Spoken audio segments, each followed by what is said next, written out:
We're so glad you are tuning in to the local vibe here with us. Yes, and it's because it's Friday, you know what that means. We have to find out what to watch this weekend, and that's when we bring in our experts. That's right.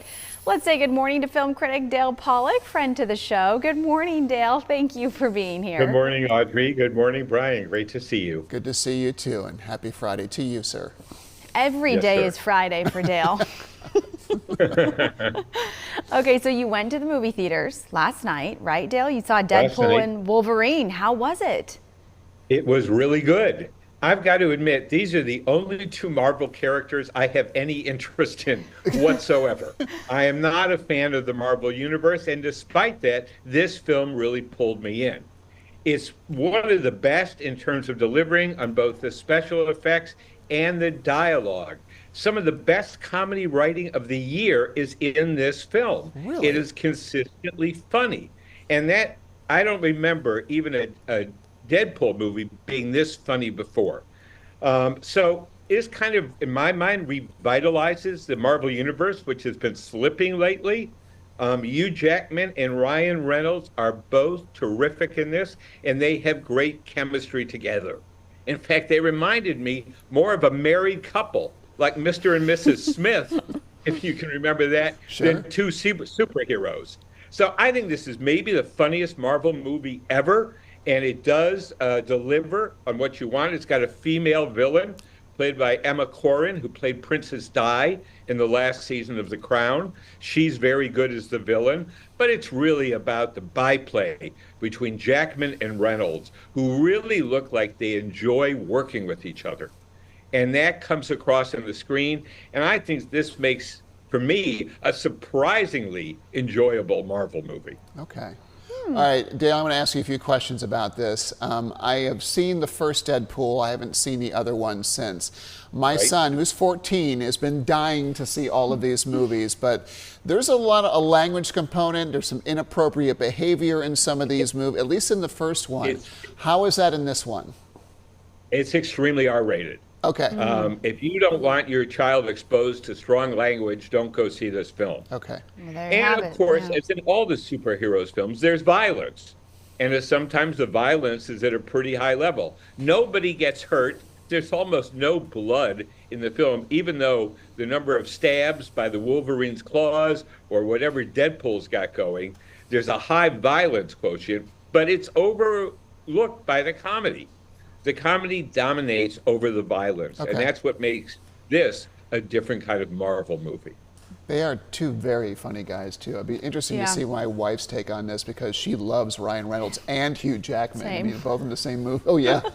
And there you go. I don't think she can go wrong with this. Very good. Well, too. you assume you have four popcorns popcorns. on this. Four Yeah. popcorns, absolutely. Wow. Sounds I'm just like blown it. away, Dale, because it's a Marvel movie and you give it 4 popcorns. I know how you felt about them in the My past. wife looked at me last night saying, "Are you sure this is what you want to do?"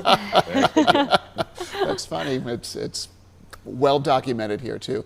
All right, let's move on to our next one. It's called Expedition from Hell: The Lost Tapes. It's on Max. You know, I saw this pop up on my screen. I said, well, let's check this out. What is the Expedition from Hell? And the title is relevant. This Israeli military veteran, a crazy guy, decides he's going to walk across South America, across the width of South America. So from the Pacific on one side to the Atlantic on the other. It's a 5,000-mile journey. Ooh.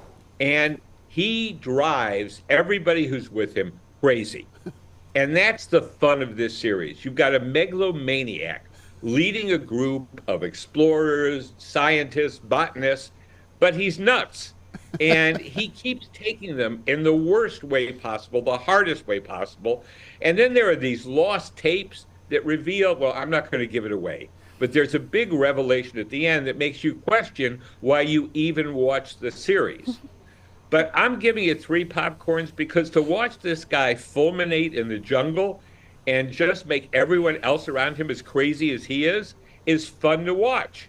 You don't know what's going to happen next. Is he leading them to their death, or is he going to achieve his goal? It's a little of both in a way, because there is a terrible accident that happens along the way.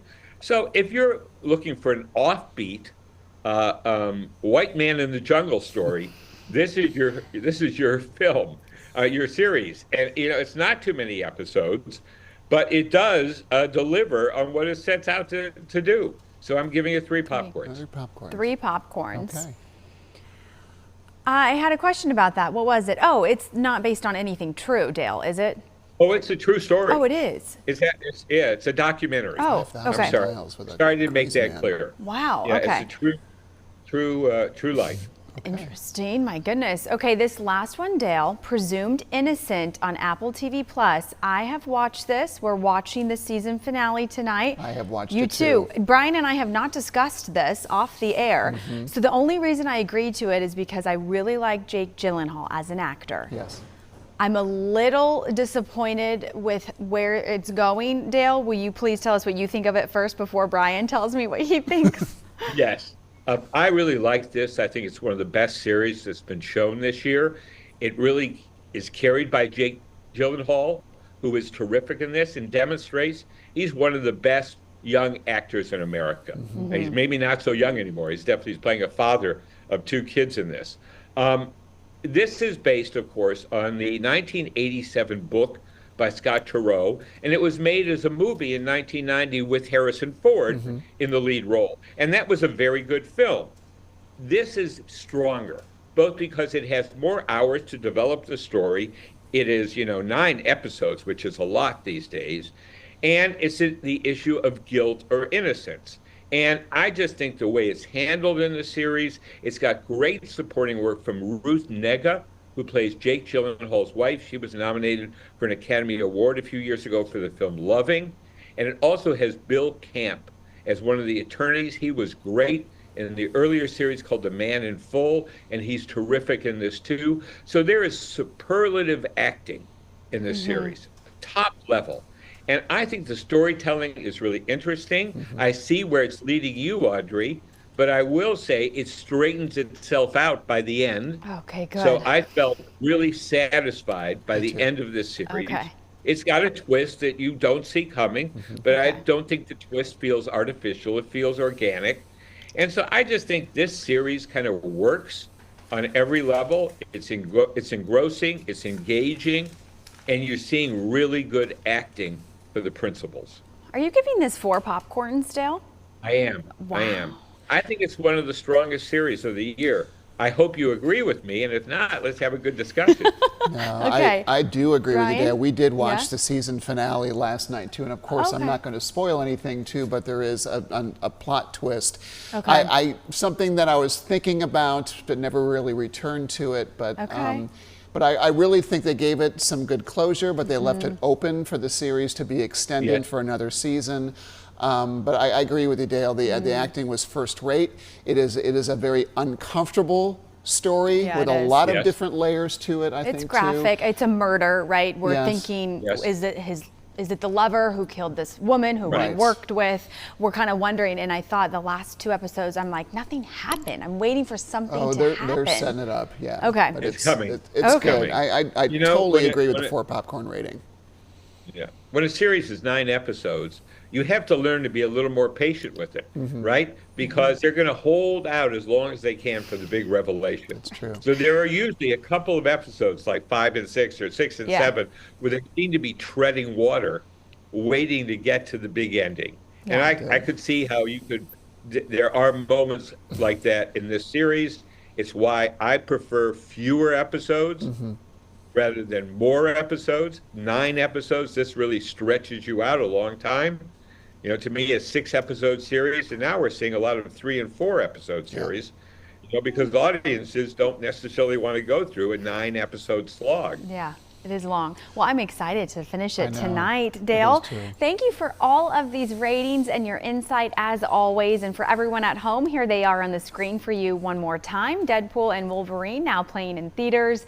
Expedition from Hell streaming on Max, and Presumed Innocent on Apple TV+.